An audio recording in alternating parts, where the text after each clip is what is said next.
Joe likes Scorsese, and Raanan is Jewy. It's Joe and Raanan talk movies. So it's recording. Yes. And then I'm speaking? All right. Yes, you are, and I am also speaking. Okay. Yeah, I haven't touched I don't think I need anything. the headphones in. Cans. Take out the cans. All right, we're good. We're doing this without Lex. See, Fuck it's you, not that Lex. hard. Fuck you. Lex got some shit, by the way, in the comments. He did? For what? Because he was talking with no mic. And they're like, tell your fucking producer to get a mic or Well, whatever. that's nice. It's nice that they weren't just like, tell your producer to shut the fuck up. No, that's my other podcast. That's ugly. Really? Yeah. You know what's Talks funny? too Last time I noticed you had an eyebrow hair sticking out and you get the same one. Kate said that today. She was like, do you need to pluck your eyebrows? What's yeah, it's going that one. on? You just had your hand on it. Shit. All right, yeah, It's just Kate. one. It's just, you're like a Bobby Kelly. It's I know, wild. Kate's, It's a tentacle. Me and Kate are in that point in the relationship where she's bringing up changes I need to make. You know what I mean? You know, like she's like, you should maybe pluck that eyebrow hair and It's just one. Yeah, you just gotta. I just want to snip it. Well, I'll take care of it, I guess. I don't know. Who gives a shit? Hey, I get it. No, I have the same I thing. got cum on my shirt right now. It seems like eyebrow plucking. I'm just joking. Jesus Christ. Doesn't feel like you're joking. There's some on your pants too. I noticed some jizzy things in your pants. I jack off naked. Do you really? No. Hell, I just want you to not believe there's cum on my pants. I got a now. partner who does, so that's why I was asking. Sarah? No, it's a joke. Oh, okay. Oh. Jeez. Gee whiz. I'm not always thinking about it. I was like, why are you calling Sarah your partner? We're back. We're back. live. We're here. We're back. We're live. And this is an exciting one. This is this is big. This is almost as big as Bob and Fred and Phil and Justine. Bob and Carol and Ted and Alice. That movie rules. And by the way, low viewership on the Bob and Carol and Ted and Alice / ambulance. Well, we had an ambulance in there too, but no one saw that fucking movie. Yeah, it was low viewership. We lost it by half, but hopefully we'll get it back with this one. We're doing Nope today. Nope. The big movie Nope. Nah. And we don't know what we feel. We haven't talked about it. We haven't talked about it. And I'm fresh. I saw it last night. Should we guess? Do that gay thing where we both guess? I guess so. I don't know you anymore. I think you're now more unpredictable than I am. I like Bob and Fred and Phil and Glynis. I like that. I love You that. did like that, but that's what you should like. Yeah. Because it's a 1960s, 70s. Do you think I'm becoming like house film? A retard? Well, you know how Ebert, as he got older, he kind of liked everything. Do you think I'm becoming like that? Is that your phone? That's my phone. Sorry, yeah. But you think I'm becoming like that? Oh, we started so late. I know. I gave Kate the keys. Big. You guys are really. What the hell's going on here? You want to say I love you? You really can't go back from that. Have you said I love you? No. I don't. No, I don't say that. I don't say that to my mom. Well, I don't say it to my mom. I'm not gay. Do you not? I actually do say it to my mom. We started after our therapy. A couple years into therapy, I had to start being like, we say love you. I say love you to everyone, all my family, my parents, my siblings, Palufo. Well, she forces it out of me. You know, she'll like bear hug you and like I love it. You know, and then you have to do it yourself. You know. I never get a bear hug. Yeah, we're in different levels. I bet Steve loves that you and Caitlin are exchanging I love yous. Big Dick Rogers. It was shout awkward out. because we were doing it when they hadn't done it yet. But yeah, that's always weird. But so, love you. What were we talking about? Phil, what the fuck? I love you is weird to a woman that you're not together with. Oh, really? It's not crazy. I say to. I think I've said it to her and. Who are my other female friends? I think I've said it to You got a lot of female friends. Yeah, I like women. I'll text it. I'll text love But I'm you. a little worried, actually. Me too. Well, no, I realized before we get to Nope, I don't have like friends. a group of like a crew of male friends. No. Well, I'm trying to have a crew in the backyard. It's Siobhan, Steve, me. I guess that's my crew. It's my But crew, I but I hate let you half in of on it. I don't know. I mean, do you have to be tight with everyone in a crew? No. I mean, Siobhan. I mean, I like Siobhan, but we're like acquaintances. I don't. Yeah, that's not a crew. I guess I'm trying to work it to be crewy, but Are you crewy? Are you in crews? Well, I got Sam and Mark. Yeah. The big three. I guess that's a crew, but I mean, That's like, a crew, but I barely see him because we're on the road. I mean, we had like this Bobby. I got Louie and Bobby. I have male friends. Yeah. But I'm saying like a crew, like, gang. Like, you know, well, we're not in our 20s anymore. Is that what it is? Your 20s. You all go to the open Yeah. mic together. You get drunk together. You fuck women together. Because let me ask we're you, 48 years old. I guess that's true. Because let me ask you this: are you the real testament to having a crew, a group chat with your bros? Are you in any group chats? Well, Sam and Mark and I are in a group text. You are? Yeah. I'm not in any group chats. Ouch. I mean, I just don't. I don't like group chats. I don't like a group text. Well, you like women. You're a man that likes women. Yeah, I'm friends with a lot of women. I'm friends with men. I'm friends with you. You're a man. Yeah, but we're not a crew. We're like a two-man crew, I guess. Yeah. I mean, I'm friends. I'm close with Sam, but that's not a crew. I'm one-on-one. I'm a one-on-one guy. It's harder to crew. Like we used to have a crew. The crew used to be like me, Lewis, Nate, Soder. Yes. That was a gang. Dave Smith. I never had a gang. Veter. I never had a gang. No, that's because you suck. You're like a. No. I have like 2 friends from my high school or 3. But like half of them hate each other now. I'm friends with all of them, but I got no group. I got no gang. I'm trying to group you. I have the hangs. group You're it. invited to all the hangs. You come. Get me group because I'm just friends with these fucking bitches, and it's keeping me from being in like a group. Yeah, I think so. I mean, I'm friends with Caitlin, but that's the thing. You know what it is? I'm friends with too many women. I don't think the men trust me. Nobody knows who any of these people are. Yeah, I know. All right. Anyway, we're here to talk. This is white people problems. We're here to talk about WPP. black people. Well, universal, but black and Asian conflicts. Yeah, and aliens. But you don't know what I think, and I don't know what you think. And I was excited. I actually assumed, I'm getting a different vibe when I came in here. I assumed you're going to hate it. You're going to be like, there's too many black people, too many Asians. I thought you'd hate. No, see, I'm just joking, but I thought you'd say it was like you'd get mad about how cryptic it was. Cryptic. Like mean? it's hard to fully, there's like some shit that doesn't, it's pretty mysterious what it's all about.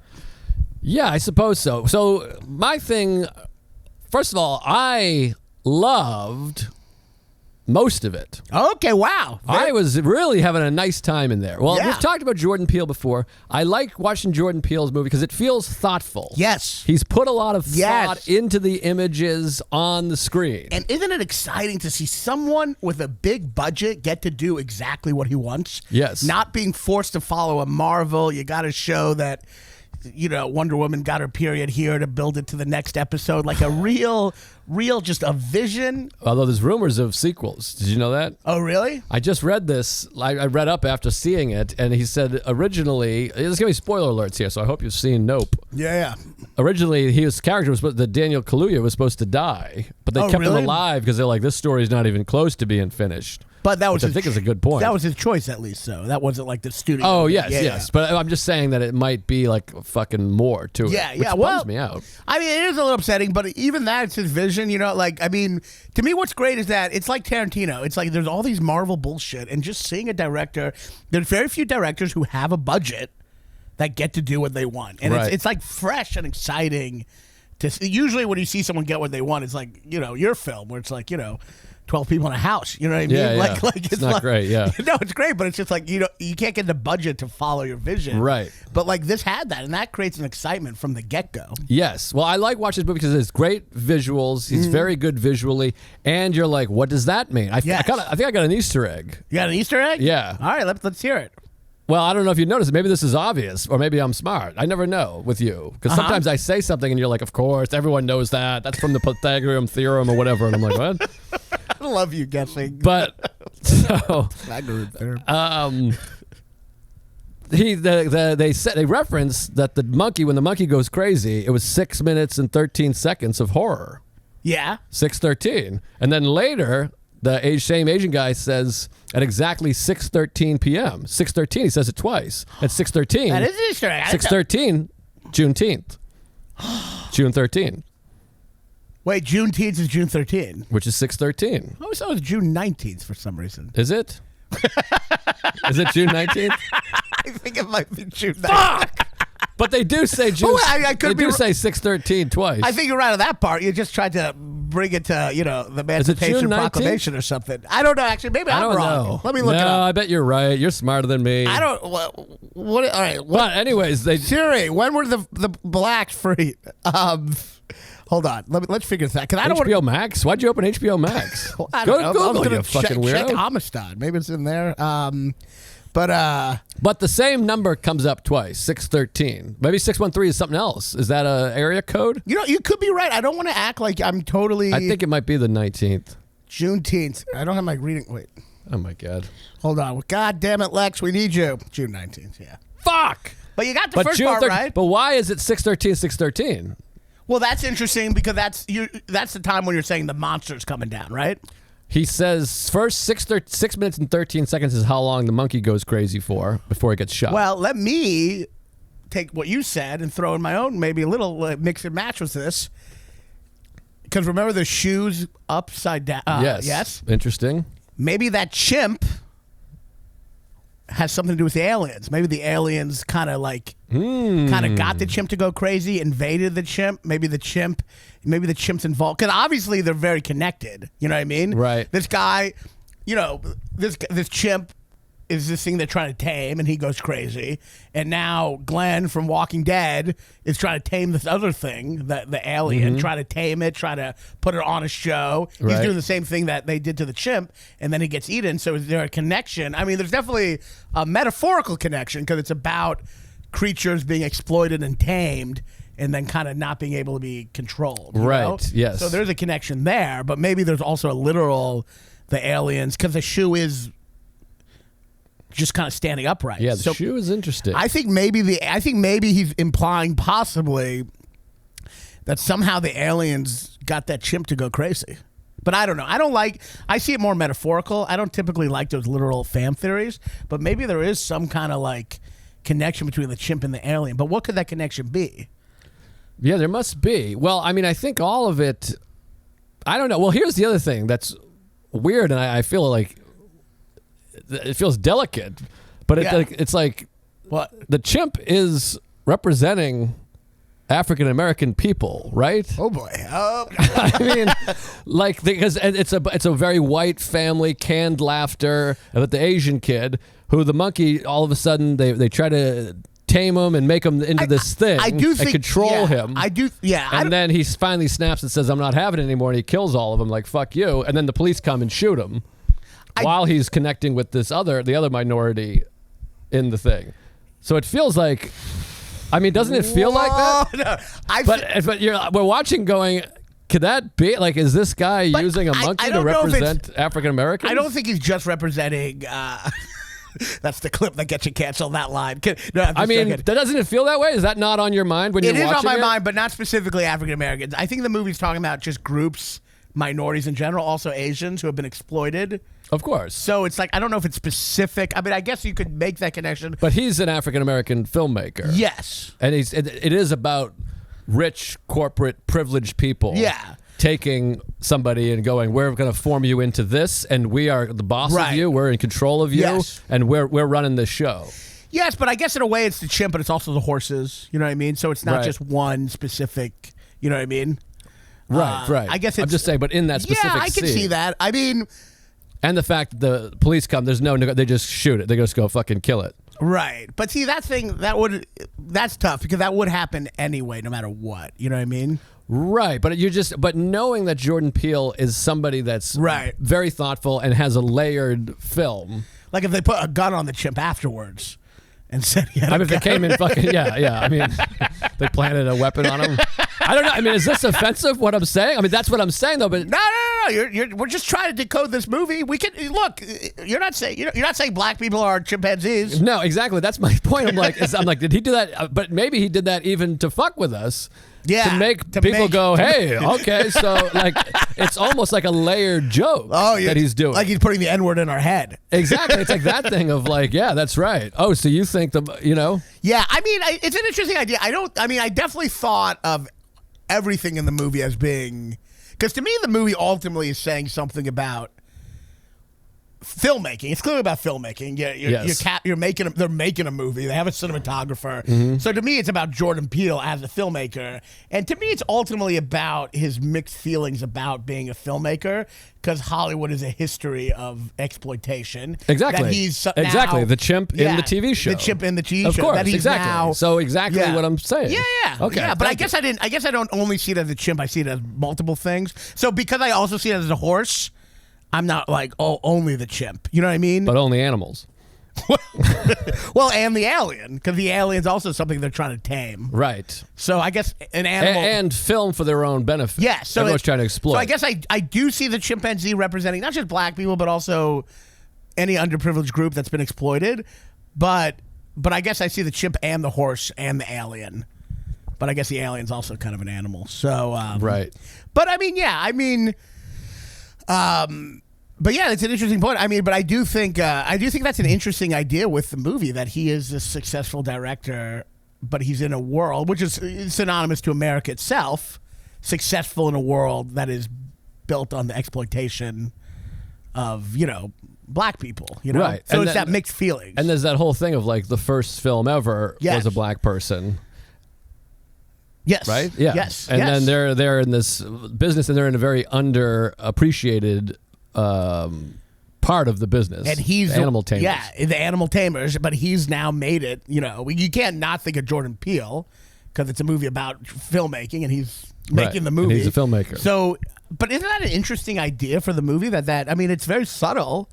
It doesn't go into it, but that is an interesting idea that he's talking about his own mixed feelings about working within an exploitative industry, Right. and being at the top. Right. Which by the end he gets to be at the top. They beat up the TMZ guy. Right. That's like Marvel or some shit. And Yes. And he's wearing a mirrored thing, so it's reflecting all of us. yeah, right. But so the movie does open with this statement of a tamed monkey who goes crazy and kills everybody, which also makes you think, is this how Jordan Peele feels? Yes, about himself. Yes. Does he feel a bit like this kind of entertainer who's just being like forced to entertain? Yeah. Right. And I might snap and kill everybody. I mean, if he went on like off on a shooting, like he just went to like a studio right now and shot everybody, you'd be like, whoa. Yeah, like he just went off. He was really trying to tell us something. Well, then I'd be like, that metaphor is, you nailed it. But I'll say this about there's so much to talk about the movie, so I don't know where to start. But so we both liked the movie, obviously. I liked the movie very much. Yes, Okay. I liked the movie very much. I want to say that I've said it before. Daniel Kaluuya, I think, is like one of the best actors going, like top 5. He's doing some real fucking internal Al Pacino Godfather 2 shit in this. You know what I mean? He's tremendous. Yeah, he's great. He's great, and I thought the woman was great. I don't even know her name. They have Kiki Palmer. Well, I thought she was awesome. Yeah, they were both great together. Yeah. Yes, Well, so good. And then also, like, I mean, I hate to, like, you're gonna call me a woke piece of shit, but I will say it. One of the things that's cool about him is that a lot of horror movies kind of have a lot of boring white people in them. So it is fun to have quirky. It's not just that they're black. I don't think you're a woke piece of shit. I'm just talking about. You keep referencing last week. I was just talking about movies.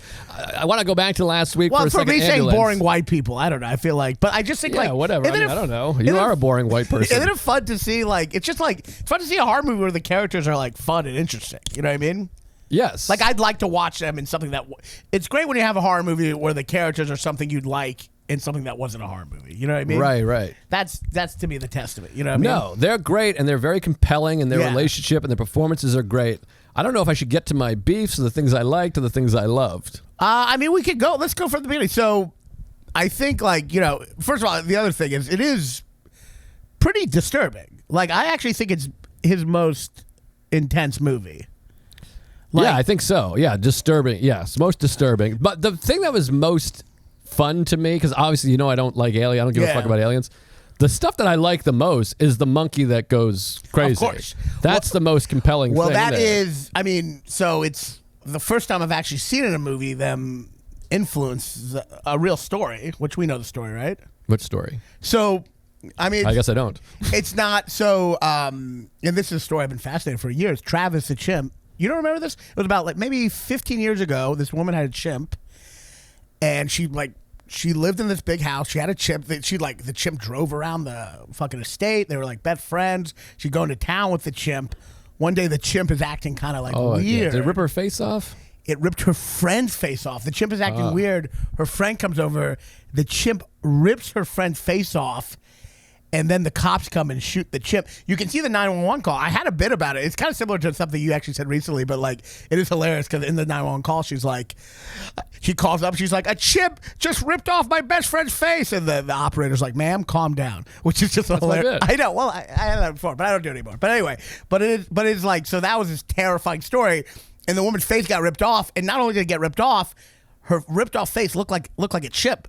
It's like the chimp gave her the face of a chimp. Oh, it's like wow. he gave her the mark of the chimp. So you really see it when you see the woman at the. Did she survive? The best friend survived. The woman with the chimp died of a heart attack. Maybe a week later. Oh wow! She actually said that 2 days later. She said, "I lost both of my best friends that day." There's a that's really compelling. There's a term for that when you die of heartbreak. Like you have a literal heart attack. Yeah. That just happened in Uvalde. Yeah, with the there's a term and I forget the name of it. It's a scary thing because I'm like, I get anxiety all the time. Can I get a heart attack from that? Yeah. But no. But I'd have to love someone enough for that. I think it's like serious trauma. Yeah. I think if Caitlyn dies, you're not gonna have it. Palufo or Kate? Palufo. Palufo? No, yeah, Kate, you don't even love. Well, we're working our way. Yeah. But don't say no. She might watch it, so I told her. We had the whole conversation on recording. You're like, I don't say I love you to people. Well, we haven't. Yeah, that was live. That was on the show. I'm referencing things that we said on the air. That's true. Yeah. But we're in the early stages. You know what I mean? Of course, that's what we said earlier. Yeah. I was thinking she would only hear. She's a comedian. She's not gonna be like this. What? I was thinking she would only hear this part, but she'd hear the whole part. She'll hear the whole part. Out of context, it looks bad. You're like, you don't even love. You know what I mean? Yes, but where I'm referencing what we said. I said, "Do you say I love you to Kate?" And you said, "No, we're not there yet. I just met this bitch," or whatever you said. I can't remember. So anyway.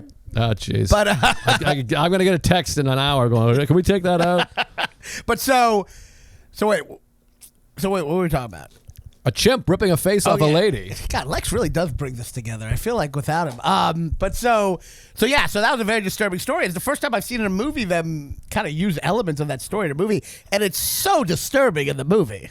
Yes, it's disturbing and fun and chilling because it's so quiet. The silence is great of just a monkey, and the room was full a minute ago. I mean, how amazing is it? Like that later scene. I mean, the opening is incredible, but that later scene where they show from the perspective of the camera, and the chimp, and they build it up so well. Yes, and then it cuts from his perspective.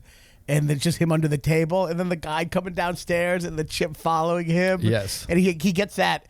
I hate this. They really do it accurately. When someone knows they're about to die. I hate that. That's that reaction people make. It's so real when he's just like, no. Right. It's so embarrassing that no. Yeah. The no. But his visuals are so good. Incredible. I don't know who the DP in the movie is, but he's fantastic. And the blood coming down the little tablecloth thing, and then the blood coming down the house and the window. The visuals are so stunning, and then it's fun, and then it becomes almost like a Spielbergian adventure when they're setting up the Monopoly pieces in the movie. Very Spielberg, and very Close Encounters. I mean, I feel like he just loved, like in Close Encounters, I believe it's a couple parts, but there's one part where he's in the car and all the electricity dies off, and I think Jordan Peele's like, I want to do that like 400 times in a movie. Right. But which he loves doing. So, but it's there's an excitement to it, Yes. So can I just get to a thing what they lost me that bummed me out? Yes. Because I don't think it's perfect either. Yeah. The last 9 minutes of the movie, and you know me, I'm very insecure about my intelligence. You're a very smart guy. Thank you. When I get lost in a movie, I just think I'm retarded, I don't understand art, and I'm fucked, and I hate this, and I hate everything. The last 9 minutes, what the fuck was going on? I don't know what the fuck happened. And Sarah was with me, and she goes, I don't either. And I'm like I straight up don't know. When the alien became a fucking bird, and then there was like the square, the green square that kept opening and getting further. It also, like, it didn't just become a bird. Fuck? It started looking like a just like literally like a, what do you call it? Like a bouncy castle. Sheets? It looked like a Yeah. bouncy castle. I was like, what is going on? And then like when she was on the electric, see if you can explain any of this to me. Because I even looked it up afterwards, cheat sheet, I didn't get it. She's on the bike. Yes. Then he's over here on the horse. They have the callback to the I'm looking out for you thing. Yes. Why? What is going on there? And then the things above them, and then it was the plan all along for her to ride the scooter to the thing. Why does the blow up balloon kill the alien and not the other way around? And with the taking the photo, was that the plan? What No, the no, no. fuck Okay. happens at the end? It reminded me of Birdman. Birdman's a movie I just love, and the very ending, I'm like, that doesn't make. I don't know what the fuck is going on here. So What the fuck? it's very weird. Look, the movie, this is what I say, but the movie's cryptic. But here's What my does cryptic mean exactly? like Death, you don't deli, know, like scary? a coded, like you don't know what it's saying. Like Oh, it's encrypted. Yeah, right? like it's like cryptic, like Kryptonite. like a riddle, you know. But so like, all right, here's my takeaway because I was definitely like, what the fuck. I mean, so mad. so clearly, I mean, clearly, Kaluuya I think it's Kaluuya. Kaluuya. is I think. is she's in a bad spot and he's giving the look because he's kind of prepared to sacrifice himself Right. by driving the other way, right? Right. So that's that. He's trying to sacrifice himself. Right. But why? How does he know the alien's going to choose him and not her? Because he has something that I think of because he's moving. And so are they those sense motion. eyeballs on the back of his hoodie? Yeah, that's like those things keep the. I think though there was something they reference. There's a certain thing the monster doesn't like, you know, because he ate that one thing he doesn't like, you know. And I think those eyes thing, there's something he doesn't like that keep him away. Well, if you know? look at his eyes, I thought that was it. Oh yeah, so maybe those things blind him? I thought it was like they look like eyes, and if you look at the monster in the eyes, he eats you. But he had those things on the back of his hoodie to keep the monster from seeing him, right? I have no idea. That's what I'm saying. I don't get it. Well, I got so upset. He's definitely moving. I mean, they sense motion, so he's definitely moving. Like he's definitely moving to get the monster away from her. Mm-hmm. But then she's going to the, and then she's going. Then that was goes the to the plan, amusement park. But she realizes she can use that to take a picture of him because it's not. It's like it won't die from electricity. It's an old school photo. You know what I mean? Because the problem with cameras, there's an electromagnetic field that you can't use electricity around it. Right. But that little thing is so old school. It's analog. So or whatever she the fuck. remembered in that moment, or that was always going to be part of the plan? She remembered. No, I don't think that was part of the plan. I could be wrong, but I think she just remembered that thing from earlier. And so I'm trying to figure out if I'm stupid or the ending doesn't make sense. So she thought, oh, I know. Oh, it just came to me. I'll drive to the amusement park, and then I happen to know there's a giant inflatable cowboy, and I'll release it, and that'll make him go to that? I could be wrong. Is that what happened? I could be wrong, and we'll probably get a bunch of fans like fucking, you know. Please. I am an idiot. I don't know what happened in this movie. I don't think your reaction is wrong. I think there are certain things that are so metaphorical in the movie that they're not grounded in enough reality to make sense. I think they're clearly having the metaphor of them trying to make a movie, right? Sure. The problem is they're also risking their lives, so it's a little unclear why they want it this bad and they're willing to risk their lives. So it becomes a little unclear at the end. I believe she's just trying to get to safety because the monster's after her. She's just trying to get to safety. With purpose, she slides under there and runs immediately to the rope and lets go of all 4 ropes so that thing will float away. Yeah, it's like she's trying to get to safety but also take a picture if she can. So I think she realizes in that moment, unless that was part of the plan, I missed it. I could be. She realized in that moment she can use that to take a picture of him. But before she takes a picture, I think she's just really running away. And this is where it gets confusing. They're both trying to make a movie, but they're also trying to run away from danger. So it's like a little unclear what the goal is. Because it's like they're putting themselves in danger to get a picture.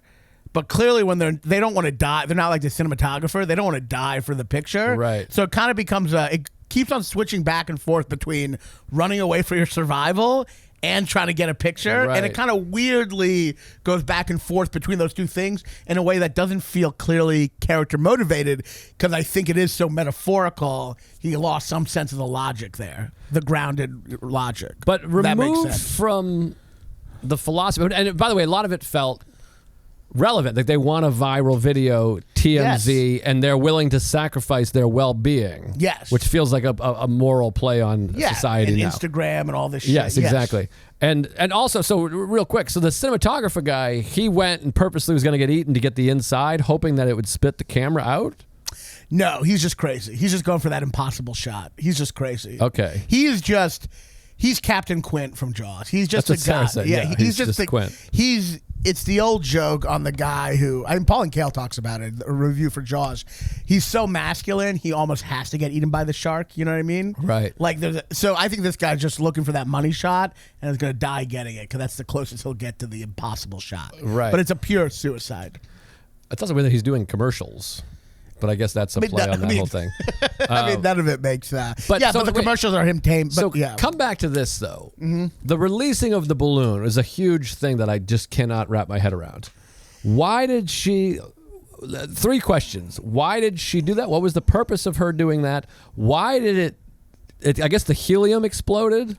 Kind of like Jaws, by the way. Like Same ending as Jaws. It is very much like Jaws. And why would the balloon not just pop? How does helium kill an alien? And why did they know that would happen? I feel like when I finished it, I missed a bunch of shit. But my guess from You're probably that, looking at your phone because that's how you watch movies. no, my guess from that was they talk about how there's certain things it doesn't like, so it throws it up. Mm-hmm. You know, like it'll throw up certain things, and a balloon is not food, so it really wouldn't like that. So it just fucks up with his digestive system and he explodes. That's how I. But she knew that, or she didn't know that? Because she moves I that think she balloon knew with that. extreme intent. I think she knew that. I think she knew that. That's one of the things that gets really sick and makes it throw up. Is inflatable balloons? Yes, because at one point I think it eats a bunch of shit and throws it up. Remember, like throws up some shit, and they're like, because that's the thing. There's a bunch of clues that are very like half-assed in the movie that they barely mention, and then they use at the end. So you really have to pay a lot of attention because they'll barely say like even in the beginning when he's like. He says that one line that turns out to show that it's like an animal, not an alien. He's like, what did he say? It's very cryptic. It's that one line he said. He's like, it ain't a them, or it ain't a. Oh yeah, I don't know. He says something. He's like, "I told you it was an animal. Yeah. I was right," or something. Yeah, but it was like when he said it, I was like, "I don't remember you saying that." It was like a very vague line. Yeah, it was like it ain't a them, it ain't a group. You know what I mean? He's like, "I told you." Well, he barely says anything in the movie. So there's a lot of those. There's a lot of those where like, oh, you had to pick on something to show like the rules of the game. The rules of the alien, they really kind of gloss over those very quickly. And then it just looked so silly at the end. And what was the green that represents a camera, old school camera, I thought. Yeah, I mean it got like, is the monster a camera? Is it old? Like, you know what I mean? That's where I was just it gets like, very what the 2001 like open for interpretation, which I kind of like. Yes, I kind of like it too. I kind of like, and I think it's cool to make this big budget movie that's subtle, and it's his most subtle movie. Like Get Out is pretty obvious. You know what I mean? It's great, but it's you're not like wondering what it's about. You know, but this is a really cool like. All right, what the fuck is this really about? And the stuff about exploitation is interesting and unspoken, which I love. But then there gets into this issue, and I have the same issue with P.T. Anderson sometimes, where I'm like, is this just really subtle or underdeveloped? Right. And I don't always know, and that's how I feel like. I feel that way about Licorice Pizza. I'm like, I don't really know what it's about, and it seems to have a theme I'm not fully understanding, and I'm like, is this just subtle or underdeveloped? And I think it's a bit of both. I think it's a little underdeveloped. I know it's underdeveloped. Well, somebody had a good line, because I read a couple of the reviews just on Wikipedia that just takes quotes. And somebody had a good point. It's like, this feels like 4 movies smashing up against each other. Yeah. It does feel very different movie. It's like the Alien movie, we're making a movie, the monkey went crazy and killed everybody. I know. I think it is. Here's the thing. I think it is underdeveloped, but I think he has such a good visual eye. The images are so haunting. It has an impact, even despite being underdeveloped. And I'll also say that chimp shit goes a long way to like kind of sticking with you. And the other thing is, it's so suspenseful the whole way that even though it's underdeveloped, I'm like, I was kind of edge of my seating it a decent amount of times. Yeah, I thought it was wildly entertaining. Yeah. I thought it was visually beautiful. I thought every actor was great. I thought the AV guy, whatever the fuck, I thought he was great too. I thought all the performances were really compelling and good, and there was some funny moments in it, and it was beautiful. And then it became adventure and fun. I just didn't know what the fuck was happening in the last 8-9 minutes with the alien. And then the alien became very intimidating. But I feel this way a lot with horror movies and aliens. Once you get closer in detail, even The Shining and all these, you just start to go, oh, okay, it's Satan or whatever. Yeah. It's like us is ruined the minute they start talking. The minute they're like, how's it going? You're like, I can't be scared if you're talking. Right. You know? Yeah, I just thought the alien at the end looked like a sailboat. Like there was nothing to it. I was just like, what is a sheet? But here's the thing that's so weird. There's a part of me that like also thought that was kind of cool, just because you're like, what the fuck is that? I don't know. I guess I usually don't like that kind of shit in movies, but the fact that you're watching this movie, you're like, what the fuck did it turn into? That's an interesting feeling, I guess. I guess so. I was actually more interested in the scene when he's in the barn and they start showing up, which is the scariest scene in the movie to me. That part's amazing. It was spooky and scary, and I actually got excited. I was like, oh, he's making a real thriller with like those old school aliens, like the cliche like dome aliens, which I was into. That was what was an interesting moment. I'm like, oh, is he gonna go with the Mars Attacks aliens for this movie? Is he gonna go with? But I like that idea of like, because no one's ever done that. I don't think of like actually a scary thriller horror movie with the like, you take me to your leader. The closest thing I think is actually a movie that was that was an influence on this, which is Signs. I feel like the aliens look kind of goofy at the end of that. Right. But like that is an amazing moment once again, because for this exact reason, because the movie is tongue in cheek a little, you're not the minute, like if this was like a more serious movie and you saw those alien heads, you'd be like, well, it's clearly kids or something. But because the movie is so weird and so like tongue in cheek, you're like, oh, is he going with this Mars attack? So then when you find out it's kids, it's a legitimate surprise, which is pretty awesome. Because usually those kind of moments are not, you're like, it's obviously not it. That was a legitimate, oh, fuck, that wasn't the alien. And that's an incredible feat as a director to actually trick you with a pretty old trope. Right. But that, to me, is the scare. But that's his best moments as far as thrills and scares go in all three movies.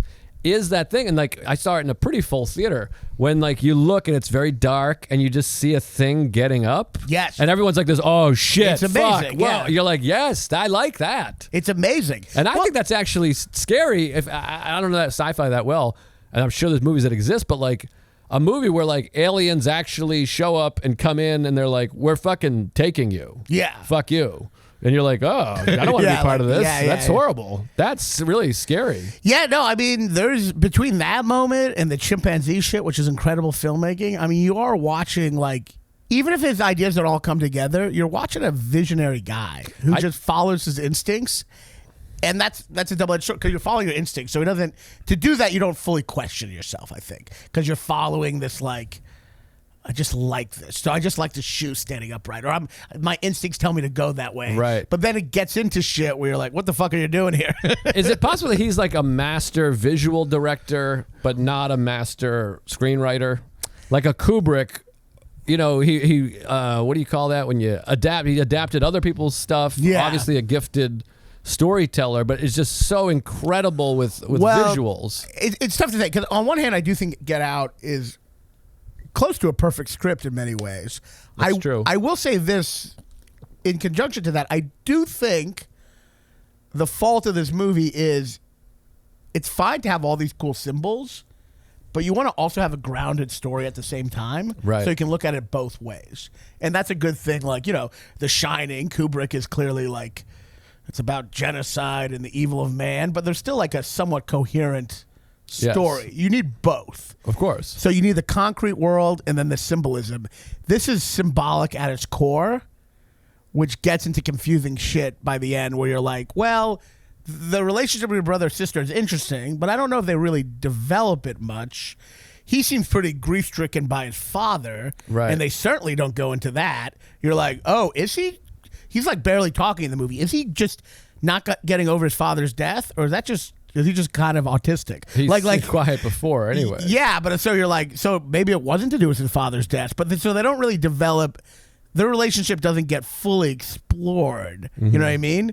I mean, it avoids sentimental conflicts like Quiet Place, Right. but it doesn't fully explore the relationship. So it's like, and the whole thing about them getting a picture, it's not like they were like, they're definitely not like, let's get this picture so we can save the house or save the company. There's not Right. like, they don't get those grounded character things that are so important to people like us. Right. Those grounded dramatic elements.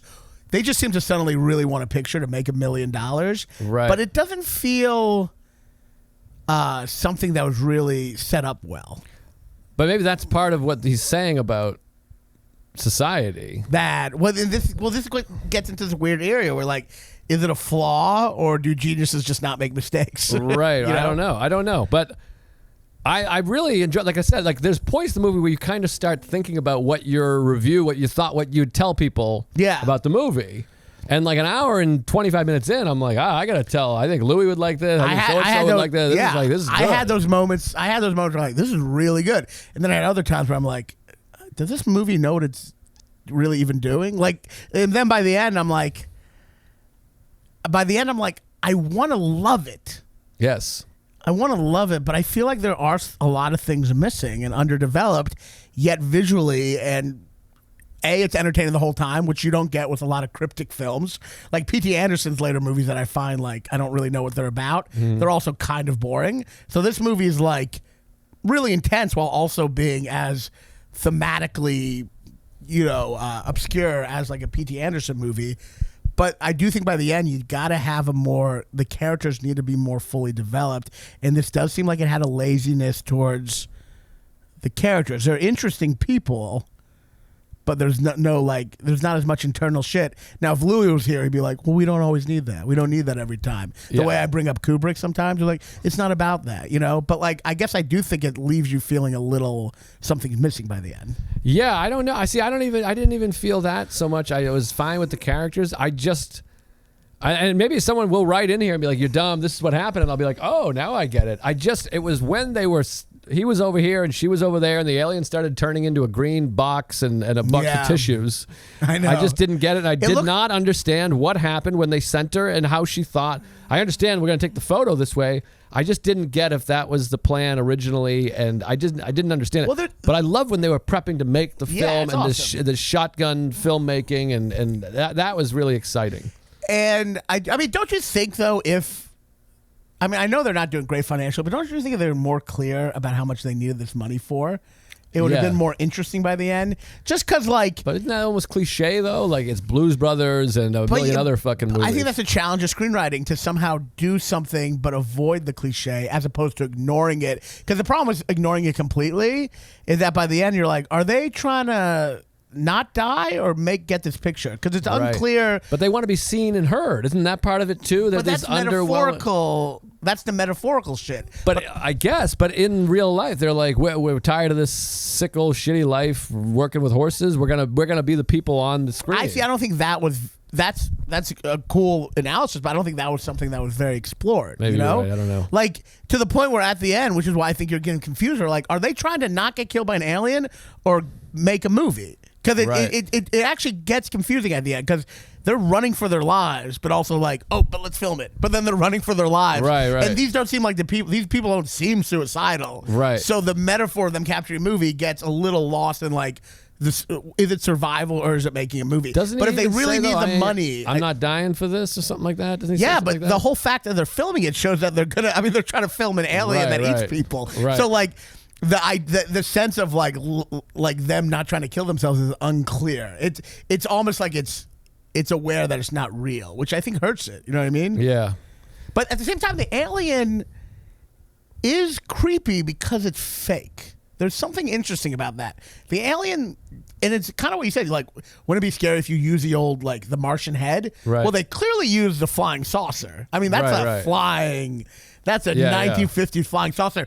So there is something interesting in making something disturbing, but also look like a fake movie thing. So when it becomes this fucking tarp over a used car sales lot at the end, you're like, there is something interesting in it, like, showing that it is fake.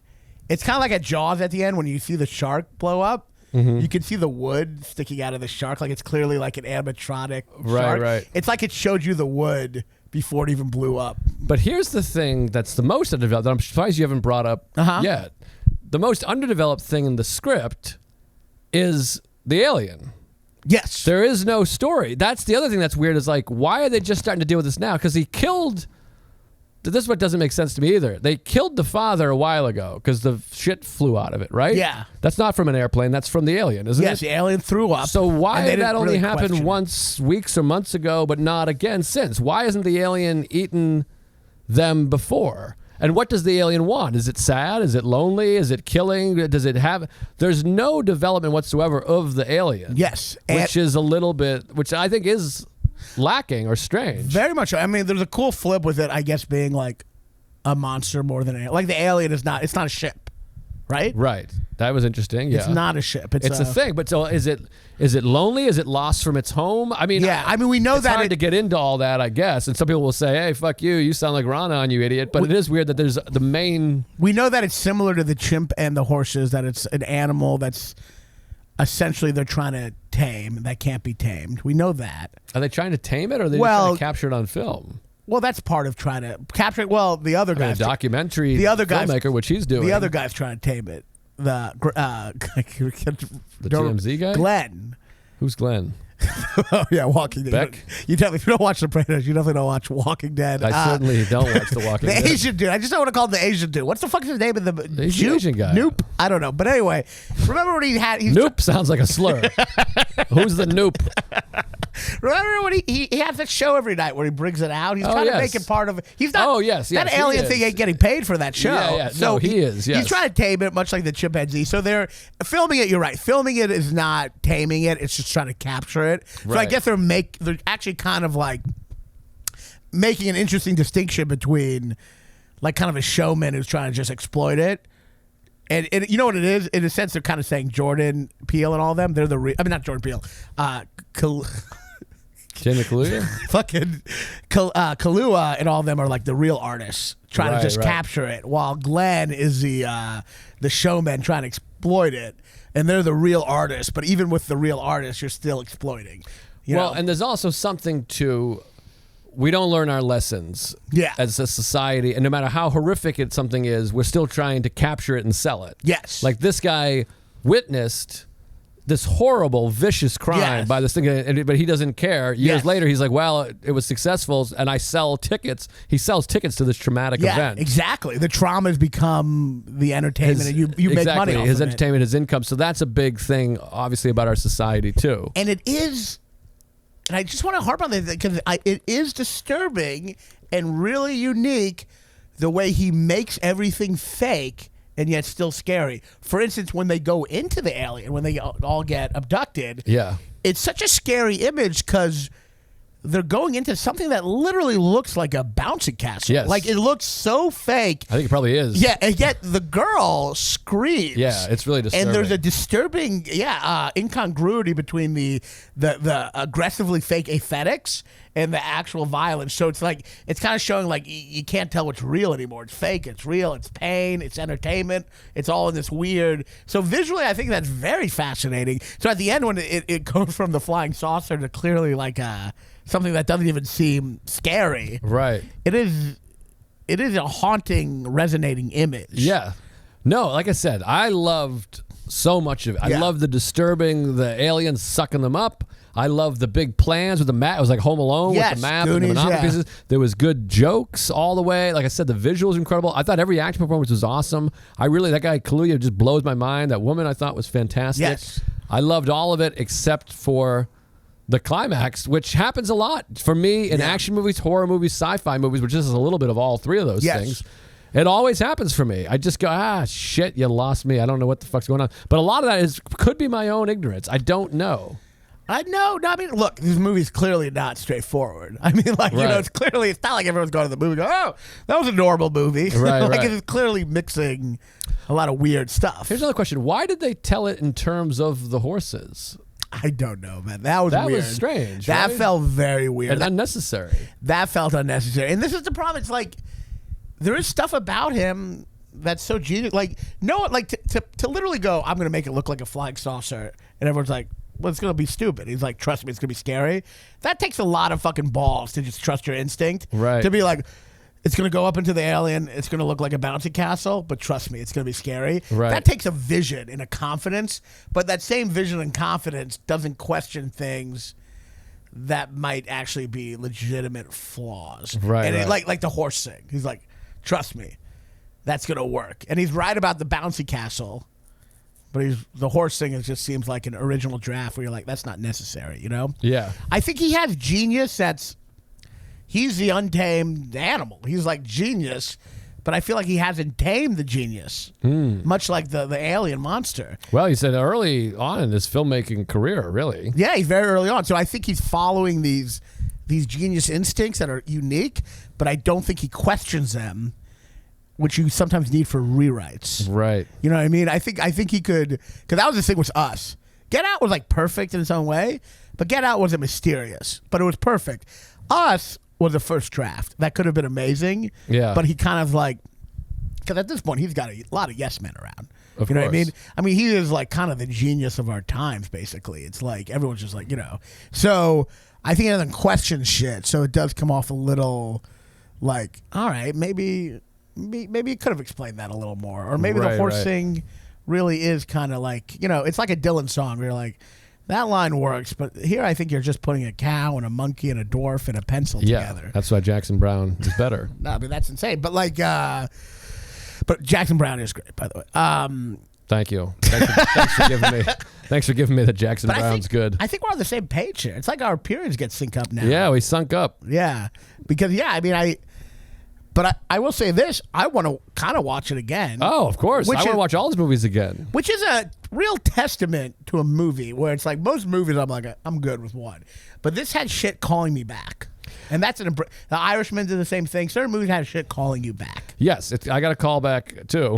But I want to watch it again. But it's almost like a magic trick where you're like, wow, I love that magic show. But if you tell me what you did, I'll enjoy it even more. Right. It won't ruin it. It'll help. Well, I want to be like, tell me what the fuck's going on here in the end. Well, I mean, have you heard that like conversation with Kubrick where he's explaining the end of 2001? It's such a weird thing because it's like, because he just explains it. He's like, yes, we didn't want to show what it was, but what was happening was the aliens basically take him and they put him in a zoo, and they make the zoo look like something he'd be familiar with. So that's why it has architecture and all this stuff. They've taken things from civilization and put him in a zoo.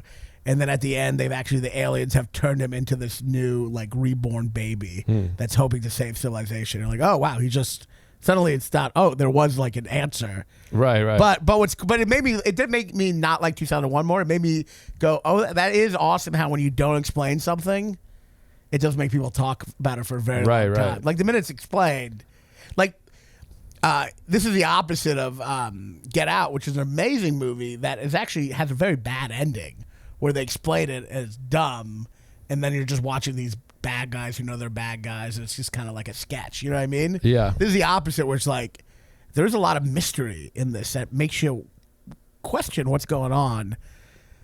But at the same time, it's like, it's hard with these movies, because I'm like, is that bad or is that good? Like, Louis would just be like, he's a genius, follow the genius. You know what I mean? Right. That's what he did with Kubrick. We criticize Kubrick. Louis wants to believe that geniuses can't make mistakes.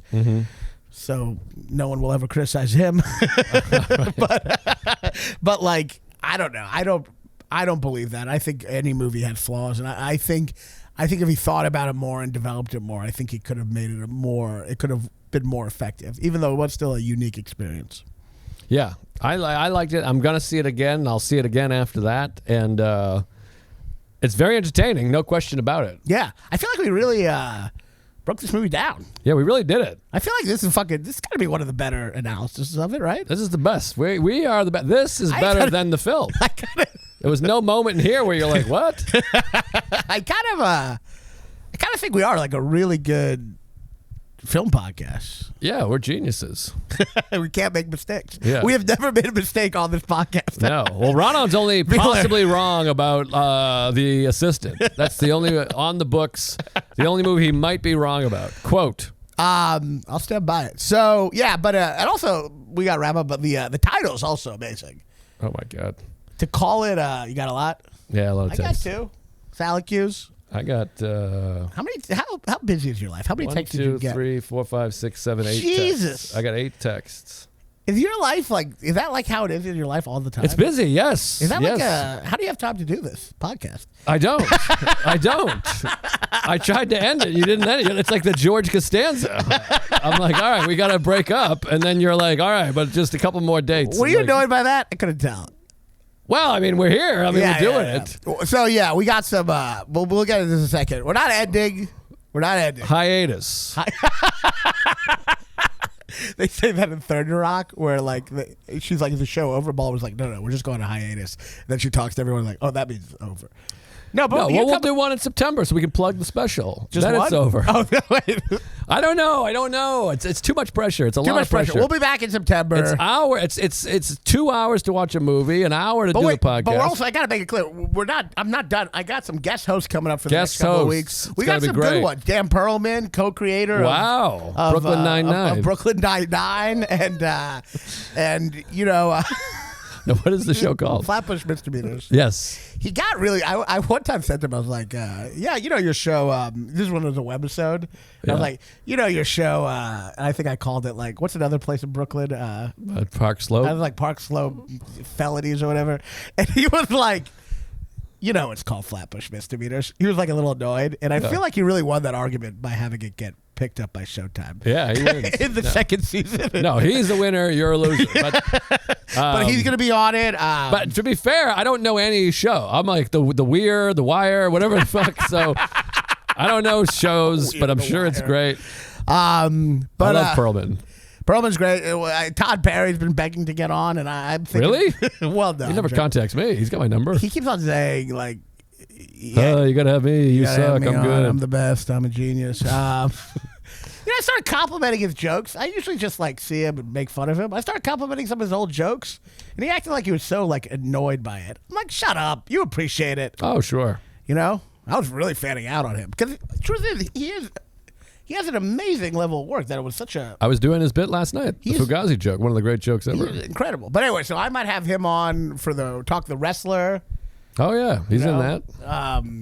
Good idea. Yes, have a ball. Find a different basement. But and just Joe's really have a good time. Joe's coming back in September, then we'll be back. We're gonna be back. We gotta write movies. I want to write movies. What about this? The next series of the podcast, Joe and Raanan write movies. It's just filling us workshopping. Yeah. I thought about that legitimately for 2 seconds. I'm like, that'd be the worst podcast ever. Oh God. The comments would be like, this character sucks. But anyway, so we're gonna taking a breather. We're taking a breather for this month. I'll have some guest hosts, and then we'll be back in September, and we'll figure it out from there. But keep on watching. And it's gonna be great, and we appreciate all your support over the years. Yes, I'm just burnt out. I did Schultz's podcast today. Yeah, but when this podcast, you'll take a breather. You'll come back Tuesdays, Tuesday bonus. Imagine if we didn't Rogan. have this podcast, you just see Nope, and then have no way to. Express I'd have yourself. to have conversations with friends, not recorded. I literally talked to Sam the other day. It was so funny. We were talking. I'm just going to do his podcast at some point, right? I wasn't about to do his podcast, and I said something. We're just having a conversation, and he just goes, save it for the podcast. And you're not even scheduled? I'm not even scheduled.